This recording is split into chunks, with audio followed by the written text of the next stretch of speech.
नमस्कार दोस्तों, स्वागत है आपका वनडे एग्जाम सेंटर में। दोस्तों, दीनदयाल उपाध्याय गोरखपुर विश्वविद्यालय गोरखपुर में और उससे जितने भी कॉलेज संबंधित हैं उन सभी कॉलेजों में 6 जनवरी 2025 को साहित्य शास्त्र और हिंदी आलोचना प्रथम का पेपर होगा। और आपकी तैयारी अच्छी हो सके इसके लिए हम इस पेपर का प्रीवियस ईयर क्वेश्चन पेपर लेकर के आए हैं। सत्र 2023-24 का पेपर है।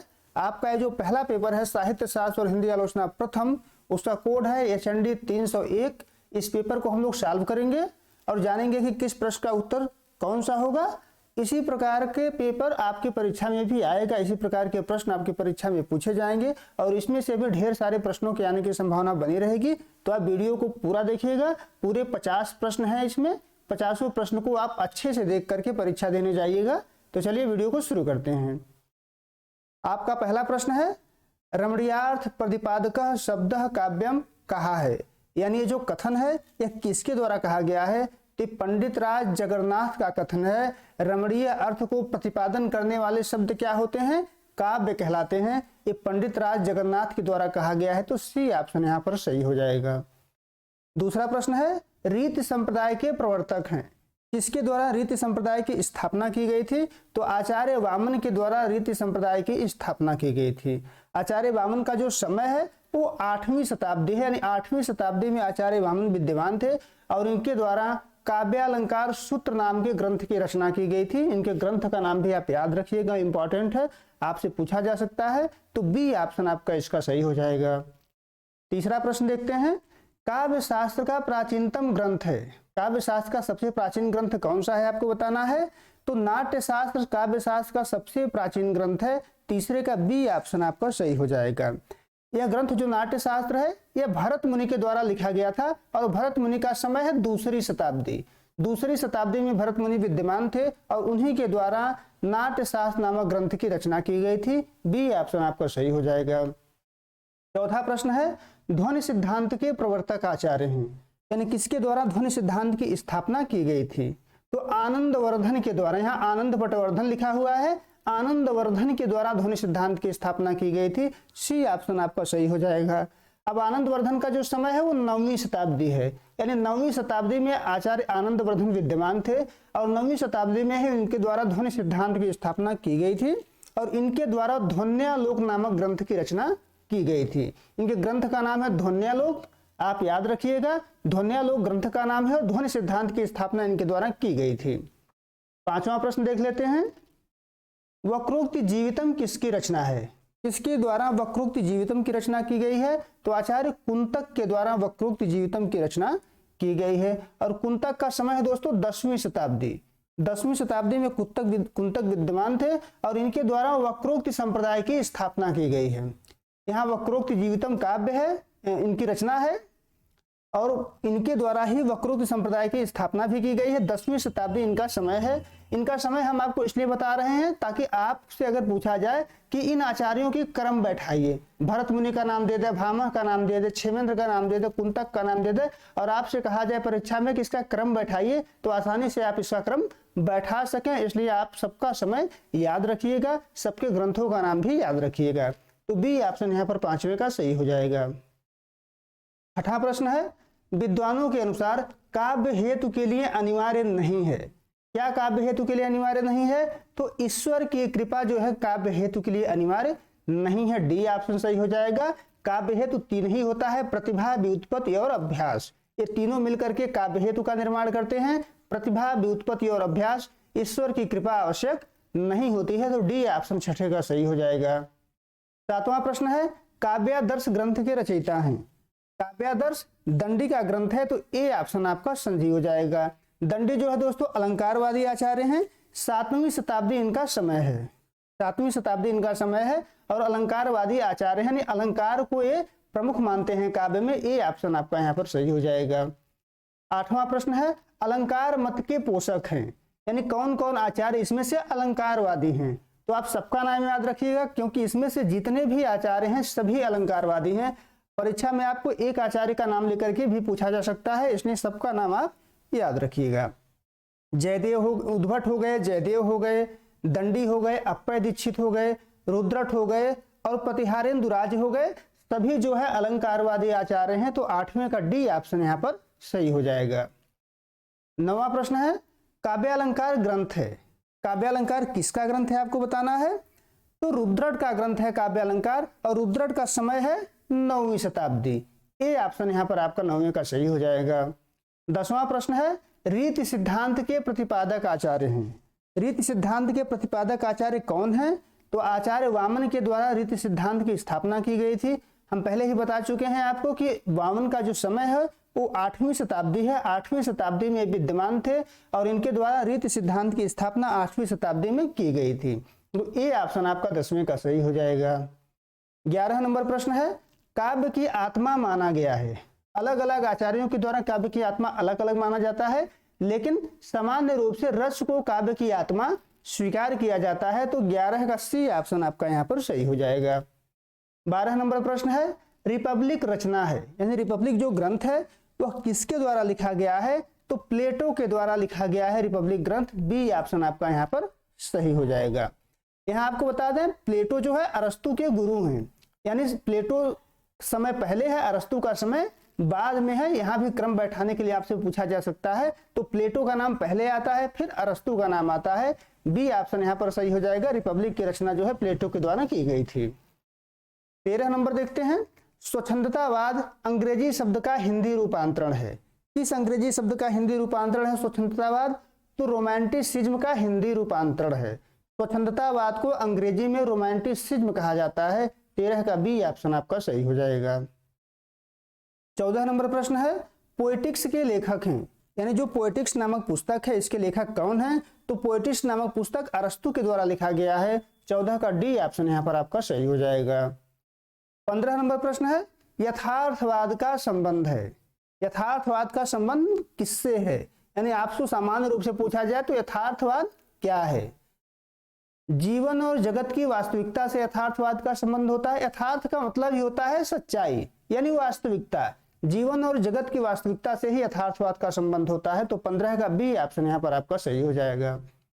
16 नंबर प्रश्न है शास्त्रवाद के आलोचकों में सर्वप्रथम है, यानी सबसे पहले कौन आते हैं। तो क्रोचे आते हैं। डी ऑप्शन यहाँ पर आपका 16 का सही हो जाएगा। 17 नंबर प्रश्न देखते हैं बिहारी और सादी का तुलनात्मक मूल्यांकन किया। किसके द्वारा किया गया है बिहारी और सादी की तुलनात्मक मूल्यांकन। तो पदम सिंह शर्मा के द्वारा किया गया है, और पदम सिंह शर्मा को ही तुलनात्मक आलोचना का जनक माना जाता है। इसी ग्रंथ से, यानी बिहारी और सादी का जो तुलनात्मक आलोचना किया गया है, इसी ग्रंथ से जो है तुलनात्मक आलोचना का जन्म भी होता है। तो ए ऑप्शन यहाँ पर 17 का सही हो जाएगा। 18 नंबर प्रश्न है आचार्य रामचंद्र शुक्ल का संबंध है सैद्धांतिक आलोचना से है कि व्यवहारिक आलोचना से है। तो शुक्ल जी दोनों प्रकार की आलोचना लिखते हैं। सैद्धांतिक आलोचना भी उन्होंने लिखा है और व्यवहारिक आलोचना भी उन्होंने लिखा है। तो यहाँ पर सी ऑप्शन आपका सही हो जाएगा, उपर्युक्त दोनों। 19 नंबर प्रश्न है रस मीमांसा है। रस मीमांसा कैसा ग्रंथ है आपको बताना है।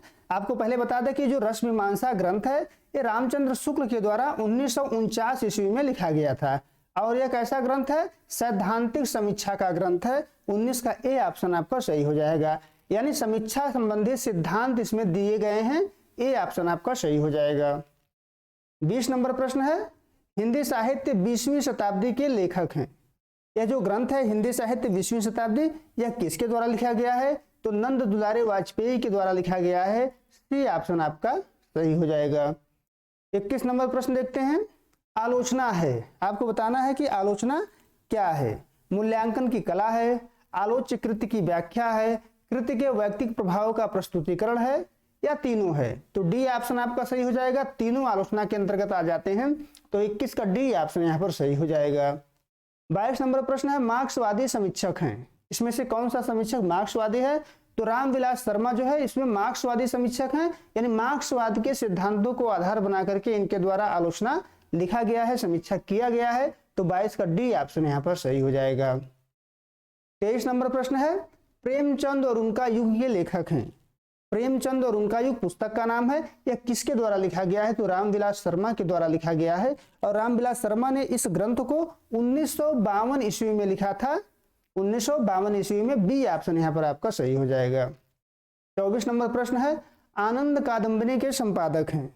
आनंद कादम्बरी एक पत्रिका है जो भारतीय में निकलती थी। आपको बताना है कि इसके संपादक कौन हैं। तो इसके संपादक चौधरी प्रेमघन है। प्रेमघन के द्वारा इसका संपादन किया गया था और 1881 ईस्वी से यह निकलता है। मिर्जापुर से निकलता था, मासिक पत्रिका था। बी ऑप्शन आपका यहाँ पर सही हो जाएगा। 25 नंबर प्रश्न है, रसात्मक शब्दार्थ ही काव्य है और उसकी छंदोमयी विशिष्ट विधा आधुनिक अर्थ में कविता है, परिभाषित किया है। यानी यह कथन किसके द्वारा कहा गया है आपको बताना है। तो यह कथन डॉक्टर नगेंद्र की है। यहाँ पर नगेंद्र जो है गलत तरीके से लिख दिया गया है, आप सही कर लीजिएगा। डी ऑप्शन सही हो जाएगा, डॉक्टर नगेंद्र के द्वारा यह कथन कहा गया है। 26 नंबर प्रश्न है, ध्वनि संप्रदाय की प्रतिष्ठा किसने की? यानी ध्वनि संप्रदाय किसके द्वारा स्थापित किया गया है? तो आनंदवर्धन के द्वारा किया गया है। सी ऑप्शन यहाँ पर 26 का सही हो जाएगा। 27 नंबर प्रश्न है, मात्र कीर्ति एवं प्रीति को ही काव्य प्रयोजन स्वीकार किया है। किसके द्वारा केवल कीर्ति और प्रीति को ही काव्य प्रयोजन माना जाता है? तो आचार्य वामन केवल दो चीजों को ही काव्य प्रयोजन मानते हैं, एक तो कीर्ति को और दूसरा प्रीति को। तो सी ऑप्शन 27 का सही हो जाएगा। 28 नंबर प्रश्न हम लोग देख लेते हैं। काव्य प्रयोजन का अभिप्राय है, यानी काव्य प्रयोजन क्या है? काव्य के उद्देश्य को ही काव्य प्रयोजन कहा जाता है। तो ए ऑप्शन यहाँ पर सही हो जाएगा, काव्य का उद्देश्य, यानी काव्य का उद्देश्य ही काव्य प्रयोजन कहलाता है। ए ऑप्शन यहाँ पर सही हो जाएगा। 29 नंबर प्रश्न है, वाक्यम रसात्मक काव्यम। वाक्यम रसात्मक काव्यम किसका कथन है? यानी रसात्मक वाक्य ही काव्य हैं, यह किसके द्वारा कहा गया है, किसका कथन है आपको बताना है। तो यह कथन आचार्य विश्वनाथ का है। सी ऑप्शन यहाँ पर आपका सही हो जाएगा। 30 नंबर प्रश्न देख लेते हैं। शक्ति, निपुणता और अभ्यास, इन तीनों को सम्मिलित रूप काव्य हेतु माना जाता है। काव्य हेतु माना है, किसके द्वारा माना गया है आपको बताना है। शक्ति, निपुणता और अभ्यास, इन तीनों को सम्मिलित रूप से काव्य हेतु किसके द्वारा माना गया है? तो आपका सही उत्तर हो जाएगा ऑप्शन नंबर डी, यानी मम्मट के द्वारा माना गया है। मम्मट जो है शक्ति, निपुणता और अभ्यास, इन तीनों को सम्मिलित रूप से काव्य हेतु मानते हैं। 31 नंबर प्रश्न है, रमणीयार्थ प्रतिपादक शब्द काव्यम। काव्य की परिभाषा किसने दी? यानी यह कथन किसके द्वारा कहा गया है कि रमणीय अर्थ का प्रतिपादन करने वाले शब्द ही काव्य होते हैं? यह परिभाषा किसकी है? आपका सही उत्तर हो जाएगा ऑप्शन यानी जयदेव। जयदेव के द्वारा यह परिभाषा दिया गया है। सॉरी दोस्तों, यहाँ पर जयदेव ऑप्शन सही नहीं होगा, सी ऑप्शन सही हो जाएगा, जगन्नाथ। जगन्नाथ के द्वारा कहा गया है। तो 31 का सी ऑप्शन यहाँ पर सही हो जाएगा। 32 नंबर प्रश्न देख लेते हैं। आचार्य भामह ने काव्य हेतु माना है। भामह ने काव्य हेतु किसको माना है? प्रतिभा को, व्युत्पत्ति को या अभ्यास को या तीनों को? सामान्य रूप से तीनों को काव्य हेतु माना जाता है, लेकिन आचार्य भामह ने प्रतिभा को काव्य हेतु माना है। तो 32 का ए ऑप्शन यहाँ पर सही हो जाएगा। 33 नंबर प्रश्न है, संस्कृत आचार्यों ने किसके कर्म को काव्य कहा है? किसके कर्म को काव्य कहा गया है? तो कवि के कर्म को काव्य कहा जाता है। कवि जो कर्म करता है वही काव्य कहलाता है। तो सी ऑप्शन यहाँ पर सही हो जाएगा। 34 नंबर प्रश्न है, अनुकरण को नया अर्थ प्रदान कर किसने कला का स्वतंत्र अस्तित्व स्थापित किया? तो अरस्तु ने अनुकरण का नया अर्थ प्रदान किया और कला के स्वतंत्र अस्तित्व को स्थापित किया था। तो बी ऑप्शन 34 का यहाँ पर सही हो जाएगा। 35 नंबर प्रश्न है, पेरिप्सुस की रचना के मूल में लोंजाइनस का उद्देश्य है। तो पेरिप्सुस जो रचना है वो लोंजाइनस के द्वारा किया गया था। आपको बताना है कि रचना के मूल उद्देश्य क्या था। रचना का मूल उद्देश्य था भाषण कला का शास्त्रीय विवेचन। तो 35 का ए ऑप्शन यहाँ पर आपका सही हो जाएगा। 36 नंबर प्रश्न देख लेते हैं। सही क्रम है, देखिए ऐसा क्रम बैठाने वाला प्रश्न आपसे यहाँ पे पूछ दिया गया है। आपको बताना है कि सही क्रम क्या है, सही क्रम कौन सा है आपको बताना है। तो यहाँ पर पहले प्लेटो हो जाएंगे, फिर अरस्तु हो जाएंगे, फिर होरेस हो जाएंगे, फिर जो है लॉन्जाइनस हो जाएंगे। सी ऑप्शन 36 का सही हो जाएगा। प्लेटो जो है अरस्तु के गुरु हैं, अरस्तु इनके बाद में आते हैं, फिर होरेस से आते हैं, फिर लॉन्जाइनस का समय आता है। तो 36 का सी ऑप्शन सही हो जाएगा। 37 नंबर प्रश्न है, कवि का महत्व मोची से भी कम बताने वाला चिंतक है। यानी कौन सा चिंतक इसमें से कवि का महत्व मोची से भी कम बताता है? प्लेटो जो है कवि का महत्व जो है मोची से कम बताते हैं। तो 37 का ए ऑप्शन सही हो जाएगा। 38 नंबर प्रश्न है, प्लेटो की कृति है, इसमें से कौन सी कृति प्लेटो की है? इयोन, रिपब्लिक या सिंपोजियम? तीनों है तो डी ऑप्शन सही हो जाएगा। तीनों ग्रंथों को आप याद रखिएगा, इयोन, रिपब्लिक और सिंपोजियम, ये तीनों ग्रंथ प्लेटो के द्वारा ही लिखे गए हैं। 39 नंबर प्रश्न है, शास्त्रवादी साहित्यकार हैं, इसमें से कौन शास्त्रवादी साहित्यकार हैं? तो अरस्तु और होरेस जो है शास्त्रवादी साहित्यकार हैं। ए ऑप्शन आपका 39 का सही हो जाएगा। 40 नंबर प्रश्न है, नव्य शास्त्रवादी मानते थे कि उनके बनाए नियम शाश्वत हैं, सर्वकालिक हैं या सार्वदेशिक हैं या इनमें से सभी? तो आपका सही उत्तर जो हो जाएगा ऑप्शन डी हो जाएगा। तीनों वो मानते थे, नव्य शास्त्रवादी मानते थे कि जो नियम वो बना रहे हैं वो नियम शाश्वत हैं यानी हमेशा विद्यमान रहेंगे, सर्वकालिक हैं सभी कालों में विद्यमान रहेंगे, सर्वदेशिक हैं सभी जगहों पर विद्यमान रहेंगे। तो डी ऑप्शन यहाँ पर आपका 40 का सही हो जाएगा। 41 नंबर प्रश्न है, नव्य शास्त्रवाद का सिद्धांत कलाकृति में प्रमुखता देता है, किसको प्रमुखता देता है? कल्पना को देता है या भाव को देता है या बुद्धि तत्व को देता है या उपयुक्त तीनों को देता है? तो तीनों को देता है, कल्पना को देता है, भाव को देता है, लेकिन इनका मानना है कि कल्पना का प्रयोग बुद्धि के द्वारा ही किया जाता है। तो डी ऑप्शन यहाँ पर 41 का सही हो जाएगा। 42 नंबर प्रश्न है, बाहर से बुद्धि द्वारा थोपे हुए अनुशासन की तुलना में मनुष्य अपने अंतरात्मा से प्रेरित होकर अधिक नैतिक हो सकता है। रूसो की यह मान्यता किन काव्य मूल्यों के विकास में सहायक सिद्ध हुई? किन काव्य मूल्यों के विकास में सहायक सिद्ध हुई थी आपको बताना है। तो रोमांटिक काव्य मूल्यों, जिसे हम छायावाद कहते हैं हिंदी में, सी ऑप्शन यहाँ पर आपका सही हो जाएगा। 43 नंबर प्रश्न है, स्वच्छंदतावादी कवि हैं, कौन से कवि स्वच्छंदतावादी हैं? वर्ड्सवर्थ हैं, कालरिज हैं, कीट्स हैं, शेली हैं या बायरन हैं या सभी हैं? तो डी ऑप्शन आपका 43 का सही हो जाएगा। सभी कवि जो है स्वच्छंदतावादी कवि हैं। 43 का डी ऑप्शन सही हो जाएगा। 44 नंबर प्रश्न है, लिरिकल बैलेट्स के रचनाकार हैं, लिरिकल बैलेट्स के रचनाकार हैं विलियम वर्ड्सवर्थ। विलियम वर्ड्सवर्थ के द्वारा यह ग्रंथ 1798 ईस्वी में लिखा गया था। ए ऑप्शन यहाँ पर आपका सही हो जाएगा। 45 नंबर प्रश्न है, यथार्थवाद का आरंभ किसके विरोध में माना जाता है? यथार्थवाद का आरंभ किसके विरोध में माना जाता है? तो यहां पर हो जाएगा स्वच्छंदतावाद। स्वच्छंदतावाद के विरोध में यथार्थवाद का आरंभ हुआ था। 45 का डी ऑप्शन यहां पर सही हो जाएगा। 46 नंबर प्रश्न है, मादाम बावेरी के रचनाकार हैं, मादाम बावेरी किसकी रचना है? तो 46 का आपका ए ऑप्शन सही हो जाएगा। फ्लावेयर के द्वारा यह पुस्तक लिखा गया था। ए ऑप्शन 46 का सही हो जाएगा।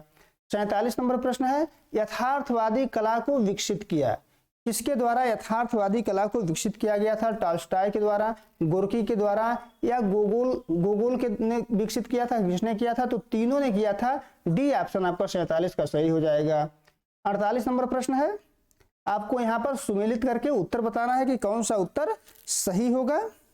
तो ए ऑप्शन यहाँ पर सही हो गया है। पहले का बॉ जो है मिल जाएगा। टी.एस. इलियट ने द सीक्रेट वुड लिखा था। मिडल्टन मरे ने द प्रॉब्लम ऑफ स्टाइल लिखा था। आई रिचर्ड ने क्या लिखा था? प्रिंसिपल ऑफ लिटरेरी क्रिटिसिज्म लिखा था। और जॉन क्रोरेंसम ने नई आलोचना लिखा था। तो ए ऑप्शन आपके द्वारा यहाँ पर सही हो जाएगा। 49 नंबर प्रश्न है, आधुनिक हिंदी आलोचना का आरंभ मान्य है, यानी हिंदी आलोचना का आरंभ कहाँ से माना जाता है? तो भारतेंदु युग से माना जाता है। हम जानते हैं कि भारतेंदु युग जो है 1850 से लेकर के 1900 ईस्वी तक रहा है और इसी युग में हिंदी आलोचना का आरंभ माना जाता है। तो 49 का ए ऑप्शन यहाँ पर सही हो जाएगा। 50 नंबर प्रश्न है, किस रचना की समीक्षा से आधुनिक समीक्षा का सूत्रपात हुआ? संयोगिता स्वयंवर जो नाटक है, इसी के समीक्षा से आधुनिक समीक्षा का सूत्रपात हुआ था, यानी आधुनिक आलोचना का आरंभ हुआ था। तो ए ऑप्शन यहाँ पर 50 का सही हो जाएगा। ये 50 प्रश्न आप परीक्षा में जाने से पहले जरूर देख करके जाइएगा, निश्चित रूप से आपकी परीक्षा में ये मदद करेंगे। अगर आपको वीडियो अच्छी लगी हो तो अधिक से अधिक लोगों तक इसको शेयर करिए ताकि वीडियो अधिक से अधिक लोगों तक पहुंच सके। धन्यवाद।